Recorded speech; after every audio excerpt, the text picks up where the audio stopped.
Hello, and welcome to the Conscious Hoofbeat podcast. This is a podcast that explores the interconnectedness of our health and the health of our horses through self-care, mindfulness, and personal development, along with a little equine wisdom and wellness. I am your host, Dr. Pamela Maynard. I'm a published author and researcher, equine bodyworker, energy facilitator, and I am passionate about deepening our connection with horses. If you want a more meaningful relationship with your horse, it starts within yourself. So don't forget to go to conscioushoofbeat.com and sign up for our exclusive email list to get the Conscious Hoofbeat Monthly and start your inner journey today. So today, I am continuing with the Riding After 40 series with Equine-Guided education coach Hallie Bigliardi. Hallie was born in the Central Valley of California, but grew up mostly in the San Jose area, where she currently lives. She learned to ride at the age of 10, and at the age of 12, she was gifted weekly riding lessons, and she rode school horses off and on, mostly until age 30, when she bought her first horse, a 5-year-old off-the-track thoroughbred chestnut mare. 6 months later, she became pregnant with her son, and her mare and her had many starts and stops in the riding and training process with dressage, jumping, and eventing. Hallie said she was not an easy horse to handle or ride. However, they had some wonderful times together and also some very difficult times. Hallie retired her mare in January of 2020. She is happily living out her days in an ocean view pasture in Pescadero, California. After retiring her mare last year, she leased her friend's Mustang for several months and enjoyed doing a 100-mile accumulative trail ride challenge with him. She knew she would eventually get a new horse of her own, but was not in a hurry. And then in October, a new horse came to the barn for sale, and it was very clear to her that he was for her. He is a 5-year-old gaited gelding. His temperament is completely different from her mare, and she's loving building a relationship with him. In 2010, she was drawn to Ariana Strozzi's Skyhorse Equine-Guided education program. The EGE experience really resonated with her to her core in a way that she'd never felt before. And following her certification, she volunteered to staff for the programs and then was hired as her program director.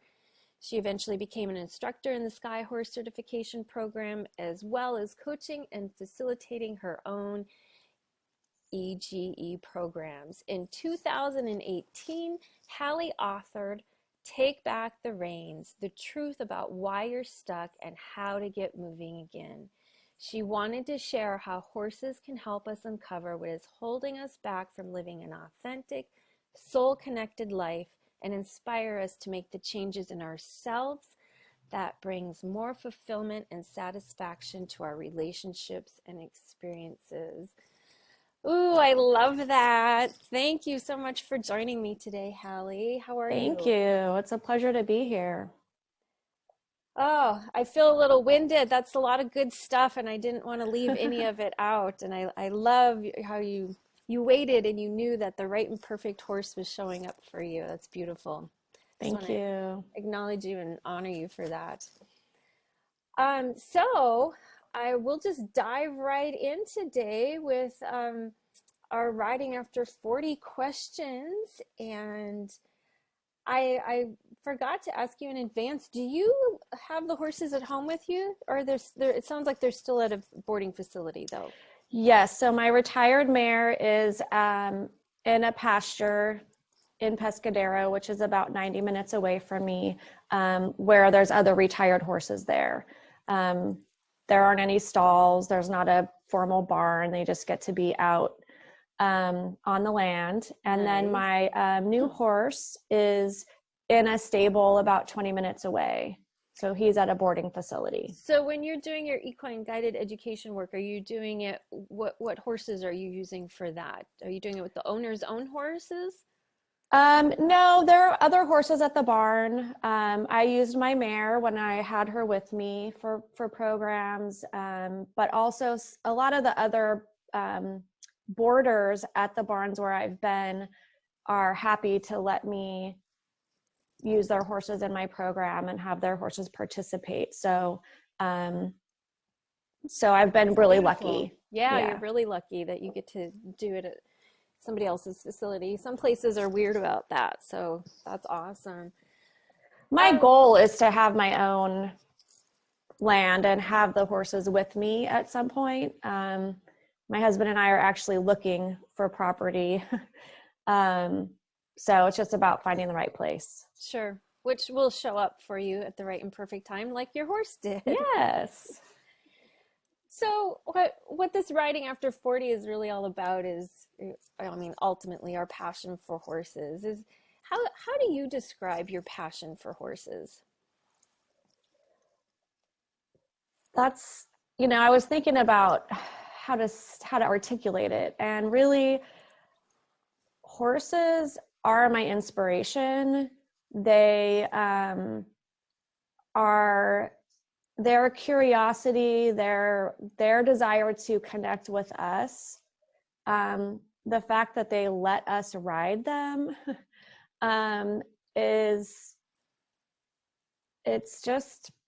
it's heartwarming, it's fulfilling, it's sort of like what recharges my battery, just being around them.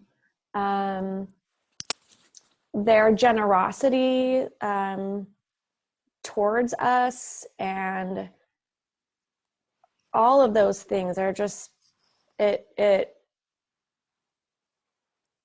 fuels the passion, I guess you would say. So is there, like, if you think about your relationship with horses and your own horse, what comes to your mind or stands out to you the most that would define that relationship? Connection and trust, partnership. So really being with the horse in a way that, like, I want my horse to be enjoying what we're doing together.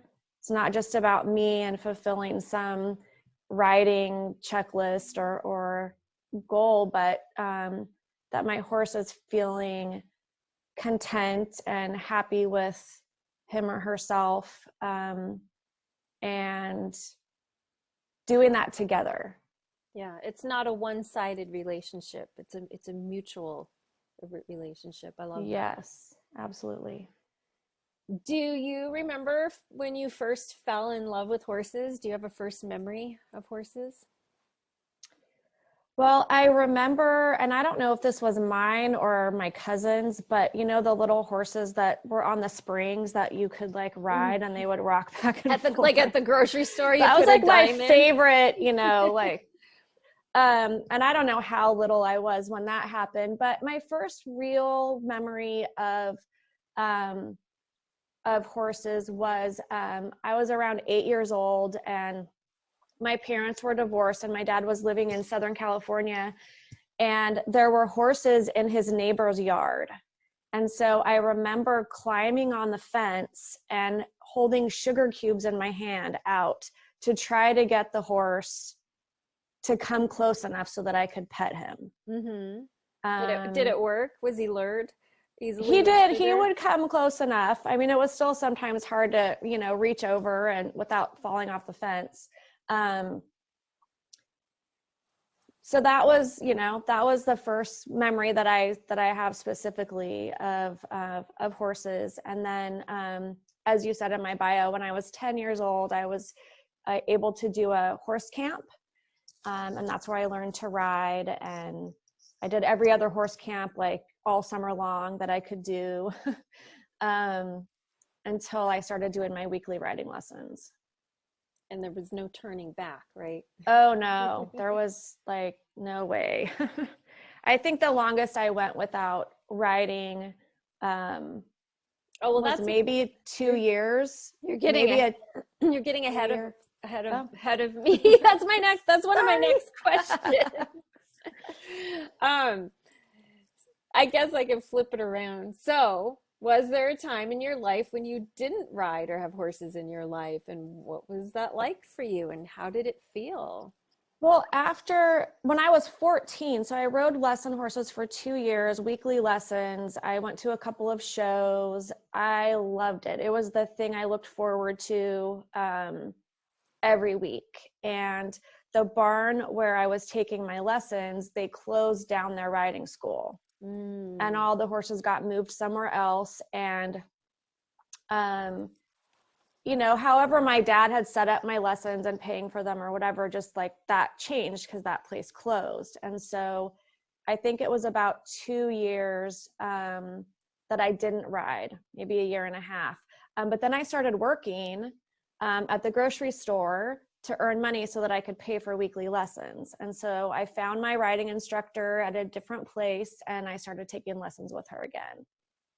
So you didn't go long. And even when you weren't riding, you were on a mission to make money so you could ride. So I could ride, yeah. I love it. For sure. So what do horses mean to you, Hallie?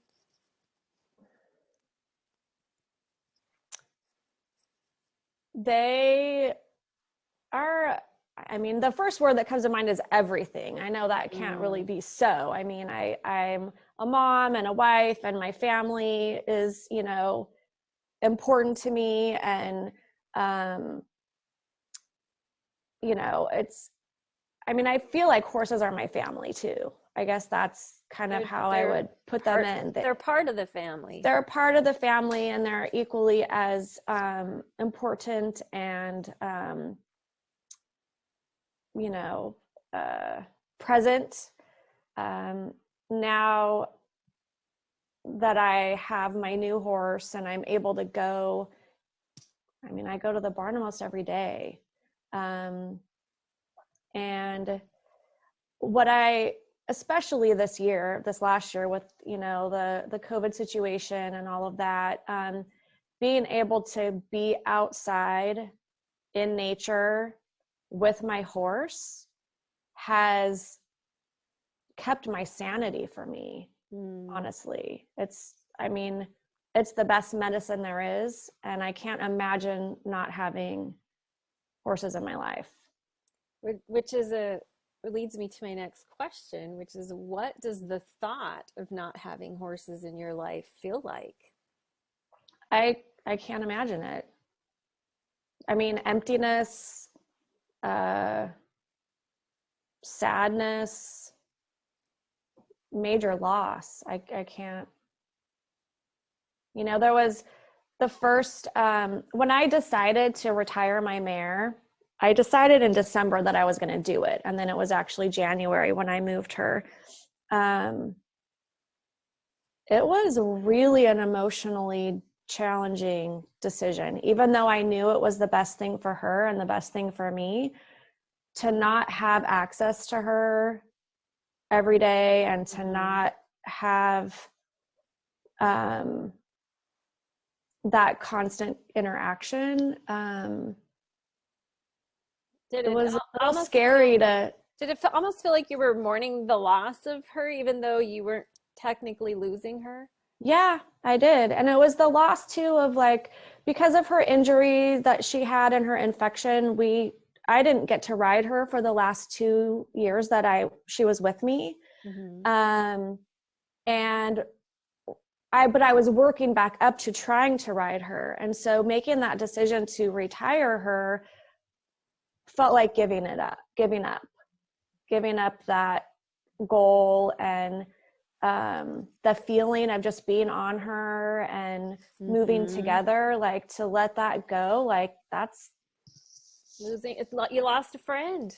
Yeah. And I mean, she's still there, and we went to see her in January when my daughter was here, and she came out of the field and we groomed her, and she ate carrots and was so happy to be with us and so patient.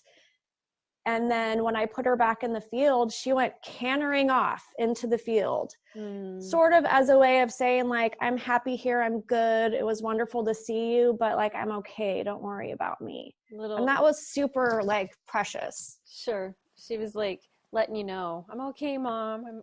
Yeah. kind of affirming that you made the right decision after all. Yeah. So I know you have a husband, and he must support your passion for horses if you guys are looking for your own horse property, right? Is he? Yeah, he does. We've known each other since we were children. And so he's always known me as a horse person and riding horses. So he sort of knew what he was getting into.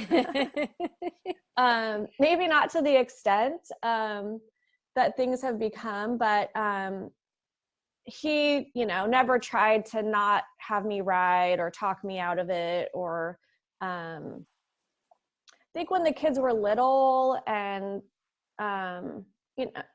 he was working a lot, I would have a babysitter watch the kids so that I could go out for my lessons. And so there might have been a few times where he was a little like, well, make sure you get all your work done first. Or, like if the house wasn't perfectly clean when I left, there was a little bit of pressure. But it's not like that anymore. He is so supportive. He sees how happy I am when I come home from the barn after I've had a good trail ride and spent time with my horse. And he wants that for me. And so I'm super fortunate to have that support. That's beautiful. So he's not a horse person himself, but he gets your passion for it. And he gets how much it means to me and how important it is. And he supports it. And he supports my professional work with the horses in the equine-guided education as well. He's experienced that work, and he's also done some photography and some video for us. That's his profession. And so he's had his own experience. He's also witnessed other people and the positive thing that has been for them. And so he really supports that as well. That's wonderful. Okay, this is a good one because we were talking about this a little bit earlier. What have you learned about yourself from having horses in your life?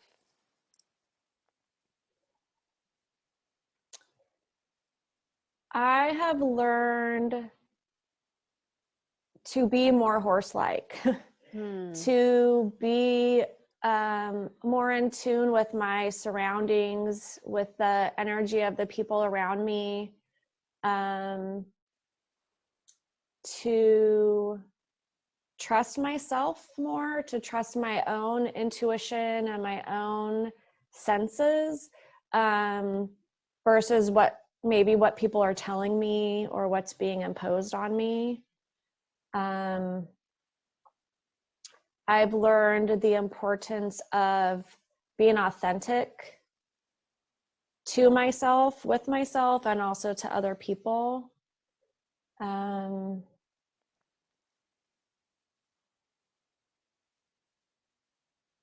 importance of playfulness and curiosity. Nice. So now that we're over 40, has things changed for you over the years with horses? Have you had to adapt, with your riding or what you do with horses at all? Well, it's definitely gotten easier as my kids are older now and they don't require me to be driving them around or picking them up from school, etc. I have more freedom in my day to spend time out there. In fact, it was even like before the COVID stuff happened, I would say that 2019, 2020, my son had been driving for already a year, but I still would have this like panging feeling at like 2:00 that like I needed to get home, or I was supposed to be picking kids up at school or whatever. And my daughter had been driving him for years before that. So it's been a long time since I really had to be home for the kids at the after school time. Mm-hmm. But it took my son being at home school, like basically the online school, for that to switch, like for that to finally go away. So to just allow myself to be at the barn as long as I'm there. And, that's been a big change. The riding part is different now partly because of the horse that I have. He's a gaited horse and we do trail riding, and my thoroughbred, we were doing dressage and jumping in the arena kind of stuff. And so what's physically required of my body to do those different types of riding, it's a lot less now.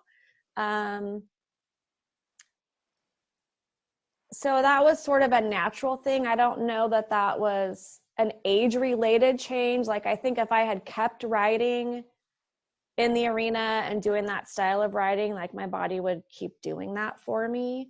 Sort of like you use it or lose it kind of. Right. But I also think, I mean, one big change that happened for me was when I had my kids, my self-preservation instinct increased significantly. Like, before that, I was a lot braver. I worried less about getting hurt. I would, do bigger jumps and, what I would say scarier things than I would do now. Because I wasn't thinking about getting hurt. But I think there was like a mommy thing that happened, that like that self-preservation, like, I need to be able to take care of my kids. And if something happens to me and I can't take care of them, like, that's not going to be good. So I think I started to scale back, however my goals and what I was doing. Sure. And that happened even before I turned 40. But yeah, there's definitely something in that. And I think just coming into the equine guided education and learning the principles and being in that space with the horses, it really challenges the competition and showing parts of riding in a way that, some horses like their job. Like, there's show horses that love to show, and they like perk up when they get in the show ring and they're like, here I am and I'm doing my thing. Yeah. But some of them don't love it. And some of them are swishing their tails and pinning their ears, and they're not happy in their job. And so the sensitivity to what the horses really are wanting to do, and that partnering that I talked about before, how important that is. I think that understanding that and seeing that sort of change to like how I wanted to spend time with my horse. And I sort of lost the drive to want to compete or do shows anymore. Yeah, I think that's a good segue to my next question, which is, what do you want in a horse now compared to earlier, in your earlier years as a rider? Like, I can relate, like, showing is not near as important to me now as it was in my 20s. Yeah. Well, when I was younger riding, I liked the challenge of some of the more energetic horses, or even some of the horses that just had like some training issues even. I was a confident rider and I had follow through. And so I could get horses to do things for me that a more timid, unconfident rider couldn't get them to do. And so often my riding instructor, if somebody couldn't get the horse to do something successfully, she would ask me to get on the horse. And I liked that. I liked that, being able to be successful and help the horse get over whatever that training issue was. And it was almost like if I had a lesson that there wasn't some challenge in, I felt like it was boring or something. But now I love the uneventful rides where, nothing happens, everything's just peaceful, and I'm in sync with my horse and the other horses on the ride, and we just have a relaxing, pleasurable experience together. Sure. That's really what I look for.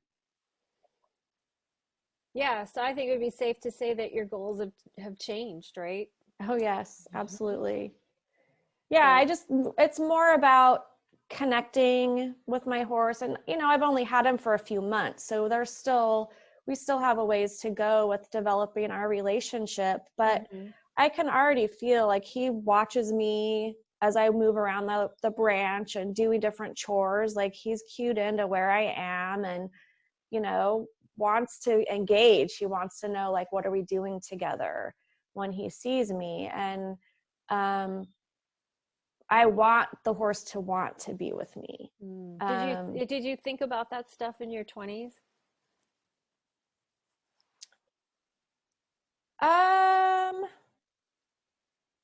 No, maybe I started to in my 30s. Okay.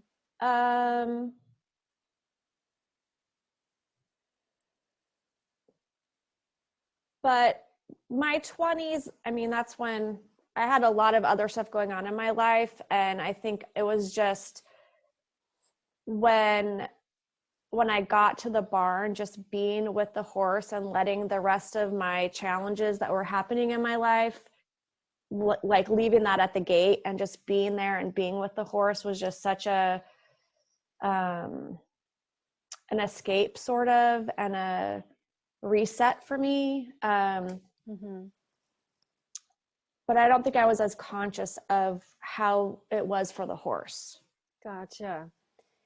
Can you give me an example of a time in your life when some aspect of your everyday life was affected by your horses, and how this experience affected you? It could be like family, you know, social life, work, business.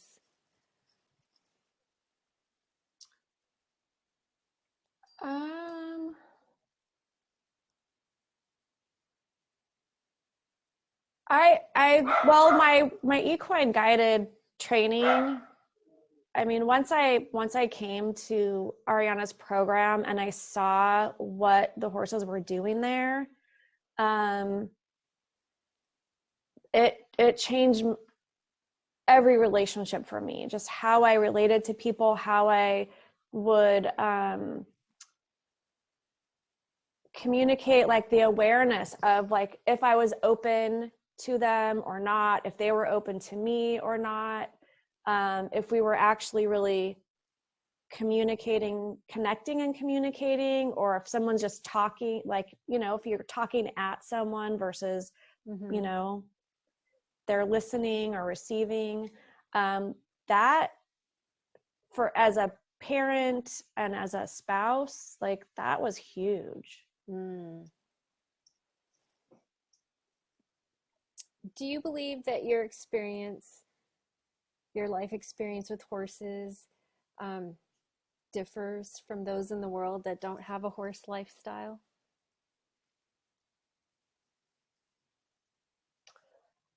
Absolutely.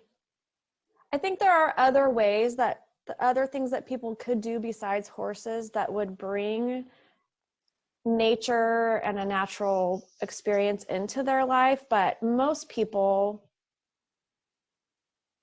you know, we're on Zoom, we're on our computers, we're indoors, we're in office buildings, and there's a overstimulation that happens that causes us to lose touch with our senses and our intuition and our bodily experience. And so being outside and being around horses, it requires a different presence in us, which allows us to be more present, to be more in the moment, to be more in touch with ourselves and what's happening around us. And I think that's really lacking for a lot of people. Yeah. And it's something that just by the nature of being around a horse without even being conscious of it, we're in a better place. We have more options. What do you mean by more options? Well, the more connected we are to ourselves, to our intuition, to our senses, our, you know, gut instincts, the more present we are in the moment, the more awareness we have about what's happening around us.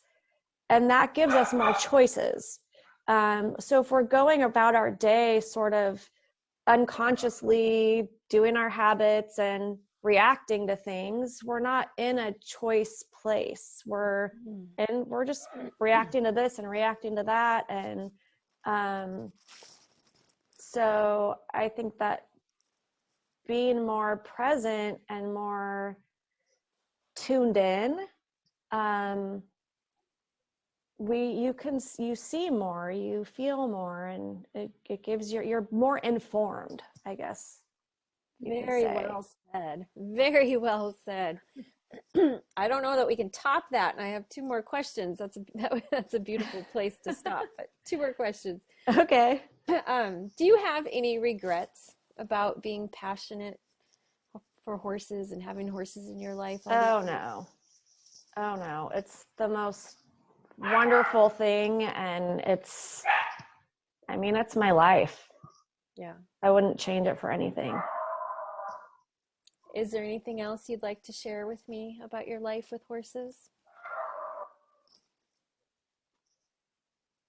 I thank you for this work that you're doing. I think it's amazing what horses can do for us, and just to be able to highlight that in a way that, might encourage someone to try it that hasn't been around horses or that was thinking about it. It's just, I'm so passionate about the work that I do and how beneficial horses are to us, that I just want to support it. So thank you. I'm getting a little weepy. I'm like, oh, thank you. So, if anybody's in the San Jose area looking to do some equine guided coaching, where can they find you? They can find me on my website, which is HallieBigliardi.com. Why don't you spell that out for us? HallieBigliardi.com. Beautiful. And if somebody'd like to pick up a copy of Take Back the Reins, is it on Amazon? And it is on Amazon. All right. Yes, it is. Kindle and paperback. Beautiful. Well, thank you for the work that you do in the world, and thank you for joining me and being open to this. And thank you. Thanks for having me. It's my pleasure to share. I could talk about horses all day long. I know, right? Every good horsewoman could do that. So thank you. Thank you. All right, listeners, thanks for joining us today. And until next time, enjoy your horse.